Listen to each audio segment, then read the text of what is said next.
Hora de fazer contato com ela, Marilu Cabanhas. Bom dia! Como você vai? Que prazer imenso falar contigo, Marilu.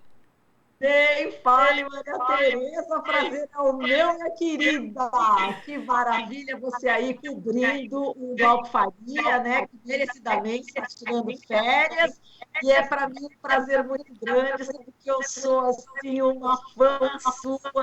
Eu acho que você desempenha um trabalho maravilhoso, Maria Tereza, aqui na nossa cobertura, tá no Brasil TV todos os domingos. E tem uma relação afetiva, né? Não vamos esconder, né? Que a gente se ama mesmo. É verdade, é verdade. Você já E eu brinquei, Marilu, que as mulheres estão dominando e eu já adoro isso normalmente. E com você é melhor ainda. A recíproca é muito verdadeira, Marilu. Ai, querida, muito obrigada. Bom, então vamos lá, dando agora sequência, né, ao nosso Sim. jornal. A gente vai falar aqui sobre a parada do orgulho LGBT. Por causa da pandemia, essa parada será online, assim como aconteceu no ano passado. A 25ª edição tem como tema a luta pelo respeito às pessoas que vivem com HIV, é o HIV/AIDS, ame mais, cuide mais, viva mais. E para falar sobre essa programação, a gente convidou aqui o Renato Viterbo, ele que é vice-presidente da Associação Parada do Orgulho LGBT. Oi, Renato, bom dia, prazer em recebê-lo. Bom dia, Marilu. Prazer é todo meu e parabenizar a você, né? Mulher aí no comando de tudo isso aí da rede. E parabéns mais uma vez. Obrigado pelo convite. Muito obrigada, Renato. Bom, antes da gente falar exatamente da programação, eu queria que você contextualizasse um pouco esse movimento, né? Muita gente não sabe como é que surgiu, né, essa parada do orgulho LGBT, e a gente sabe que existe aí uma referência direta ao que aconteceu em Nova York em 1969. Eu queria que você contasse um pouco esse histórico. Na verdade, o movimento LGBT ele surge em 1969. Estou no Nova York, né, um bar onde a polícia, houve uma repressão policial, né? Tem uma história que o movimento ele vai na defesa, né, de pessoas que frequentavam o bar, mas também da população LGBT daquela época, né? A parada LGBT de São Paulo, ela tem um início nos anos 80, né, chegando aqui, mas especificamente no ano de 1996, né, quando um grupo de 200 pessoas sai ali na região da Praça Roosevelt, vai para o Pacaembu, né? 1997 a gente vai para a Avenida Paulista, com cerca de 2.000 pessoas. Em 2006 a gente entra para o Guinness Book como a maior parada LGBT do mundo, com 3 milhões de pessoas. Eu lembro, foi nos primeiros atos eu estava lá fazendo a cobertura jornalística, foi realmente emocionante, né? A dimensão que tomou essa parada, né? Agora vamos falar desse ano, do tema, né? Exatamente do HIV/AIDS, ame mais, cuide mais, viva mais. É importante sempre relembrar, não é isso? Sobre as pessoas que sofrem, né?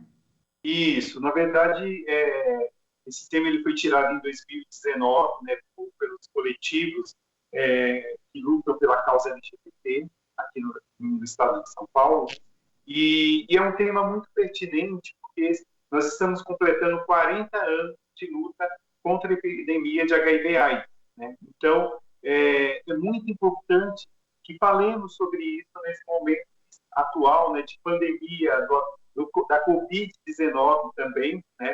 Por quê? Porque essa luta nossa é 40 anos, né? E aí eu costumo fazer uma referência com relação à pandemia da Covid-19, tudo que se caminhou muito rápido para uma vacina, né? A epidemia de HIV/AIDS, a gente ainda não tem uma vacina, nós estamos aí com um teste, uma possível vacina, um teste 3, né, de uma possível vacina, mas ainda não é algo conclusivo, né? Então, fazendo essa referência com a pandemia, né, precisou que toda a população mundial corresse risco para que as empresas, laboratórios, todo um corpo profissional de técnicos, né, cientistas, se debruçassem nessa luta da pandemia Covid-19. E as pessoas vivendo com HIV/AIDS continuam aí às margens, sofrendo preconceito, né, todos os dias, seja pela própria comunidade LGBT, né, também. Exato. Você me permite aqui, Renato, a Roseli Tardelli, da Agência de Notícias da AIDS, ela não pôde participar e ela pediu para falar sobre a campanha de arrecadação de cestas básicas para as pessoas com HIV e AIDS. Eu só vou daqui, aproveitando que você está falando sobre esse tema, vai acontecer no dia 6 de junho, agora domingo. São 18 anos, né, do camarote solidário da Agência de Notícias da AIDS. Então vai ter esse camarote virtual também. E mais detalhes, se você quiser colaborar com essa campanha, entre lá na Agência de Notícias da AIDS e veja a necessidade, né, exatamente, da gente ajudar as pessoas que estão mais vulneráveis, que têm AIDS, como você falou, e tem uma dificuldade imensa de passar esse problema aí da pandemia que a gente está vivendo aqui.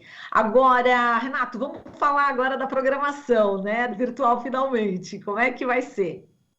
Então, a gente está levando uma programação bastante interativa, né, com profissionais de saúde, esclarecendo sobre as formas de prevenção, né, sobre a PrEP, sobre a PrEP, sobre o uso da camisinha, né, sobre outras DSTs também. Vamos estar falando de famílias, né, vamos estar falando da velhice LGBT, ou seja, é uma programação de 10 horas, né, a gente começa às 2 da tarde, perdão, desculpa.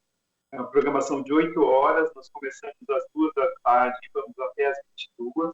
E também, dentro dessa programação, todo um casting artístico, né, para também deixar, apesar de ser um tema bastante sensível, mas que é difícil de ser debatido, né, e para que não fique também só apenas na programação técnica sobre o tema, a gente está levando entretenimento através do conteúdo artístico. Então, agora, como é que as pessoas vão poder acompanhar toda essa programação e quais são aí os destaques, né? Alguns nomes que deverão participar? Então, todas as pessoas que puderem e quiserem acompanhar, né, a Parada SP ao vivo vai ser transmitida pelo canal no YouTube da Parada SP, no canal da Dia Studio, nos canais dos influencers, como Divas da Depressão, Espartaco, entre outros. E dentro da programação esse ano a gente tem 2 surpresas, né? Uma é a presença da Maria Gadu e da Sandra de Sá também, que pela primeira vez está participando da Parada LGBT de São Paulo. Dentre outros artistas, Matheus Carrilho, Pepita, Pablo Vittar e diversos recados de celebridades que abraçaram essa campanha de 2021 com o tema da Parada Ame Mais, Cuide Mais, Viva Mais. Exatamente. Agora, certamente vocês devem abordar essa questão também da perseguição, não é isso? Contra a trans, a perseguição, as mortes que ocorrem no Brasil, né, em relação a justamente a essa população LGBT. Conta como está a situação no Brasil nesse caso, Renato. Na verdade, o Brasil, apesar de ter políticas para LGBT bem avançadas, né, mas ainda é o país que mais mata pessoas transexuais, travestis, né, e pessoas LGBTs de um modo geral. Então, a gente fala que a cada 24 horas a gente tem aí um número expressivo de mortes de pessoas, né, e isso assusta muito, porque fora do Brasil não é dessa forma. É óbvio, se a gente comparar com países latino-americanos, como Colômbia, Chile, entre outros, né, a gente pode ter aí o Brasil como destaque no cuidado com pessoas LGBT, com centros, né, de referência, de apoio, né? Mas ainda estamos aquém, né, quando se fala na questão de proteção das pessoas LGBTs. Exato. Agora, você acredita que no governo Bolsonaro essa violência se intensificou? Na verdade, essa violência ela já acontecia e deu uma intensificada, que hoje o que acontece?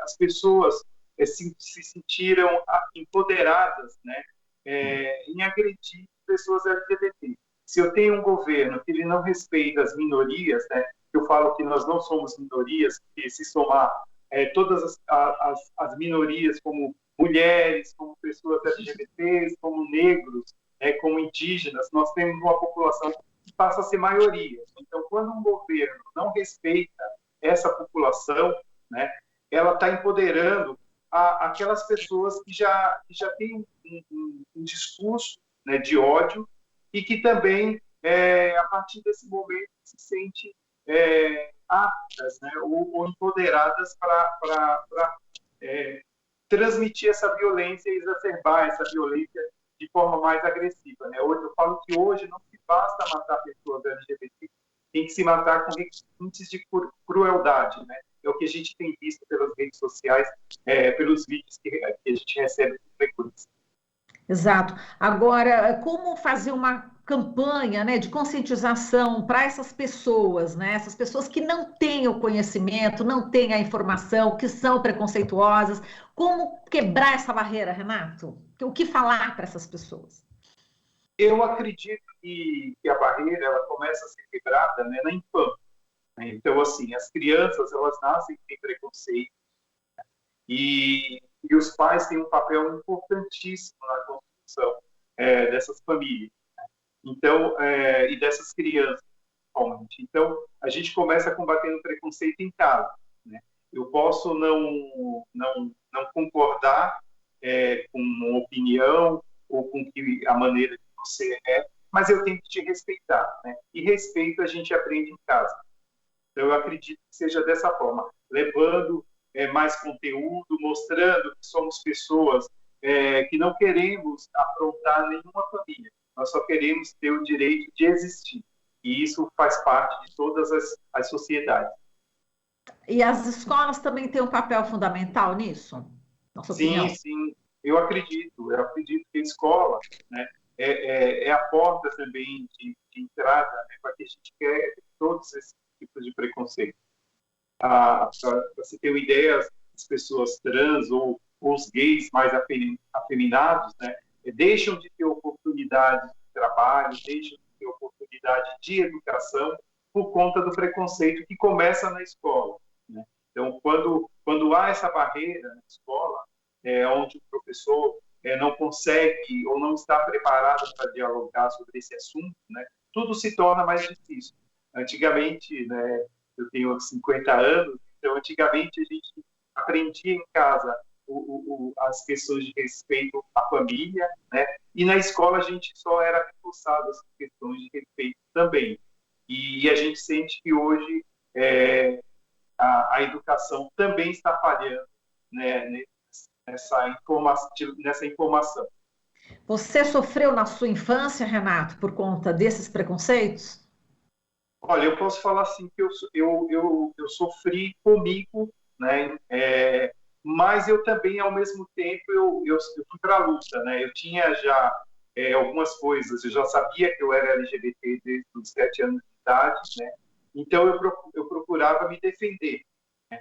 Mas eu também ia para a luta. Mas eu falo também que o que me deu mais base e empoderamento foi quando eu arrumei o meu primeiro emprego aos 16 anos. Né? Na verdade, eu trabalhava desde os 14 com o meu tio numa empresa familiar, mas aos 16 anos, quando eu fui trabalhar no banco e eu tive realmente a minha independência financeira, foi aí que eu me senti mais forte e preparado para enfrentar o mundo que vinha pela frente. Exato. Bom, essa sua experiência aí foi de muita luta, de força ao mesmo tempo, mas existem histórias muito tristes também, né, Renato? Assim, ao longo de toda essa tua trajetória nessa luta, você deve conhecer histórias também de pessoas que não tiveram nenhum apoio na família e também foram muito discriminadas. Eu queria que você falasse um pouco até que ponto chega essa discriminação e o que acontece com o lado psicológico da pessoa. Na verdade, a gente conhece muitas histórias, né? Eu falo que a minha história é diferente no sentido que os meus pais eles ficaram no processo de negar, né, quem de fato eu era, e foi assim até eu sair de casa, né, essa negação, e quando eu volto eu apresentar o meu companheiro para eles, né?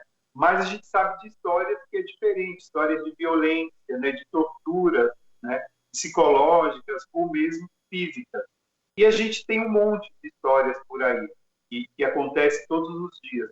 E aí eu falo também que a minha história como um homem branco, né, é totalmente diferente daquela pessoa que vive, que é negra, que vive na periferia, que vive nas comunidades, né? Então são histórias diferentes, a minha em relação a dele. E a gente procura todos os dias levar informação, né, e levar, de certa forma, conhecimento de leis, né, para que essas pessoas também se sintam protegidas. É isso. Exato. Você falou das pessoas, né, negras, gays, elas sofrem a discriminação e sofrem também a repressão policial, não é, Renato? Sim, sim. A repressão policial é outro fator, né, que tem, nesse momento que nós estamos vivendo, desse desgoverno, né, e a própria polícia militar, né, ser uma entidade, né, repressiva, né, e que com o discurso do presidente só reforça. Veja as manifestações que nós tivemos no último final de semana em Recife, né, mesmo em São Paulo, que foi mais pacífico, mas principalmente em Recife, onde pessoas, só pelo fato de estarem ali se manifestando contra o governo, foram agredidas. A própria Lei de Segurança Nacional foi sancionada recentemente, né, com o objetivo justamente de nos calar, né? Calar todos, não só a nós LGBT, mas a todos que não concordam com essa forma de governo. É isso. Tá certo, Renato. Então, só relembrando por onde as pessoas vão poder acompanhar essa parada do orgulho LGBT online, só para a gente terminar. Legal, Marilo.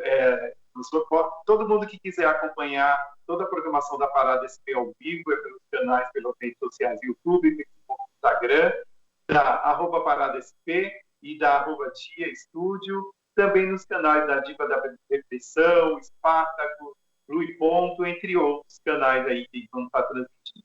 É nesse domingo, não é?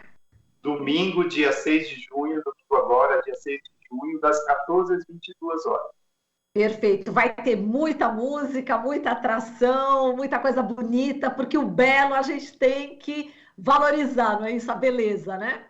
Exatamente. Eu falo que a parada, ao contrário também do que as pessoas pensam, né, não é só uma festa, é um movimento de luta por direitos humanos, né? E todas as conquistas da população LGBT, elas partiram dos temas que a parada LGBT de São Paulo levou para a rua, né? A questão da discriminação, que a gente já falava em 2005, em 97, quando a gente tratou da questão, somos muito, estamos em várias profissões, 2005, a questão pelo mundo com menos machismo, menos racismo e sem homofobia, a questão da lei de identidade de gênero em 2016, o casamento, a união civil, né, em 2006. Então, a Parada de São Paulo, ela leva temas de direitos humanos e também da população LGBT. Perfeito. Mas também é um evento festivo, né? Porque também o fervo é uma forma de luta, Marina. Com certeza, Renato. Foi um prazer falar com você, viu? Um beijo e uma boa parada. Obrigado, Marilu. Obrigado a todos que nos ouviram. Obrigado a todos da Rede Atual Brasil. Obrigada. Falamos aqui com o Renato Viterbo, vice-presidente da Associação Parada do Orgulho LGBT. Você está ouvindo Jornal Brasil Atual. As notícias que os outros não dão.